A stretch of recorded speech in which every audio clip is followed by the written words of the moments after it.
আমরা মানুষ, আমরা উই আর ইন্টেলেকচুয়াল বিং, আমরা হচ্ছে বুদ্ধিবৃত্তিক প্রাণী। অর্থাৎ আল্লাহ তাআলা আমাদেরকে ফ্রি উইল দিয়েছেন, আমাদেরকে ক্রিটিক্যালি থিঙ্কিং করার সুযোগ দিয়েছেন, বিচার, বুদ্ধি, বিবেক, কমন সেন্সকে কাজে লাগানোর সুযোগ আল্লাহ তাআলা আমাদেরকে দিয়েছেন। এবং এজন্যই আল্লাহ তাআলা আমাদেরকে আশরাফুল মাখলুকাত বানিয়েছেন। এবং চিন্তা আর বিবেককে খাটানোর জন্য আল্লাহ তাআলা মহামূল্যবান একটা অঙ্গ আল্লাহ তাআলা আমাদেরকে দিয়েছেন, সেটা হচ্ছে ব্রেইন, আমাদের মস্তিষ্ক। এটাকে কাজে লাগিয়ে, কমন সেন্স কাজে লাগিয়ে আমরা পৃথিবীতে সভ্যতার পর সভ্যতা নির্মাণ করেছি। পৃথিবীতে মানুষ ছাড়া অন্য কোনো প্রাণী কি এটা করতে পেরেছে?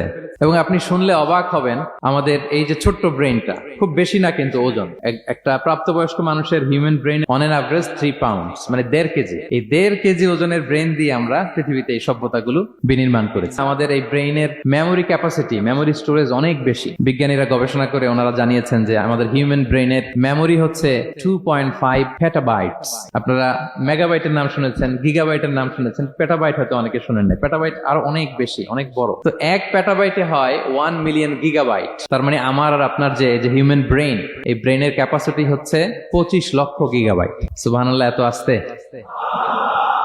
তো এই বিচার বুদ্ধি, বিবেক বুদ্ধি, এগুলোই আমাদেরকে পশু থেকে আলাদা করেছে। পশুর কিন্তু এই ইন্টেলেক্ট নাই, বিচার বুদ্ধির ক্ষমতাটা তাদের নাই। আমাদের ফ্রি থিঙ্কিং করার সুযোগ আছে, আমাদের ইন্টেলেক্ট আছে, আমাদের ইন্টেলিজেন্স আছে। আমরা আমাদের সিদ্ধান্তগুলো নিজের মন মতো করে নিতে পারি। এজন্য আমরা হচ্ছে আশরাফুল মাখলুকাত।